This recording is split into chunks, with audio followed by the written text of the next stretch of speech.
Good day mga ka-source! So ngayong araw ay magbibigay tayo ng tips or advice sa ating mga bagong content creator dahil marami ang nagtatanong sa akin, nagchat-chat, nagme-message, nagtumatawag kung papaano daw ang pagiging vlogger.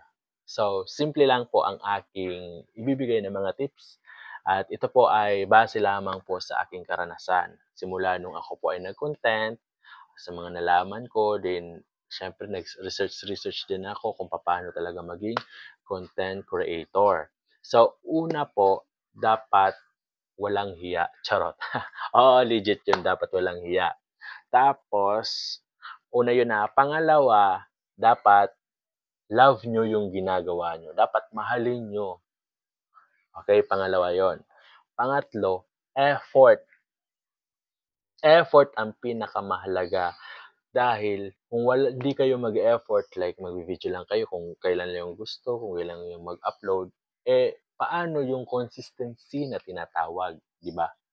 So, kailangan ng consistency para yung mga followers nyo, yung viewers nyo, ay hindi na parang, ay, wala na naman upload, ang tagal-tagal mag-upload. Parang mawawalan sila ng excitement ba? Yon.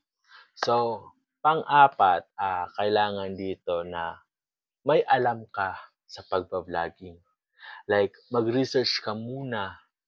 Like, alamin mo muna kung paano ba ako tumingin, saan ba ako, sa camera ba ako titingin o sa screen.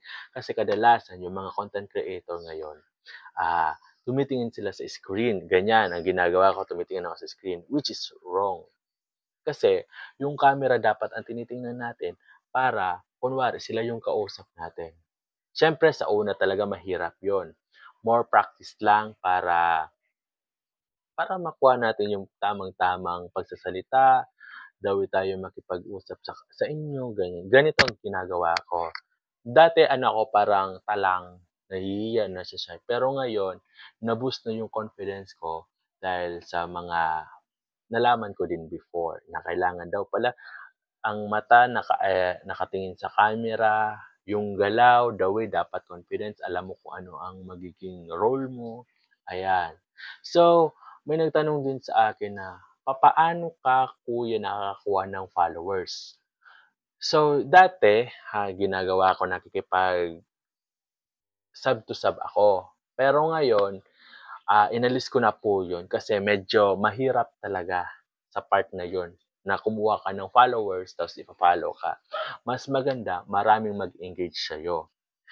Yung video na to, tapusin mo, tapos mag-comment ka, tapos i-like mo to, i-share mo to, yun ang mas maganda. Kasi babalikan kita pagkatapos nito. Ganon, dapat mga ganon. Hindi yung ikaw lang yung kumukuha, tapos sila walang nakukuha. Parang ang ano naman, parang ang tawag doon, parang hindi siya maganda. So, tapos yung sa paggawa naman ng mga videos, dapat clear, dapat yung pagsalita is clear din, yung video malinaw, maganda, magkuha kayo ng mga magandang spot, mga ganon.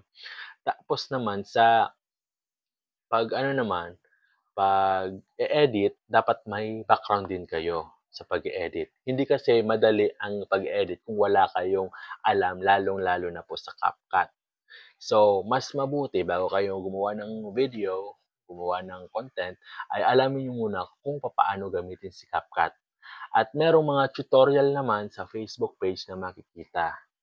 So, ngayon, may katanungan naman na, paano ka kuya makaka-earn?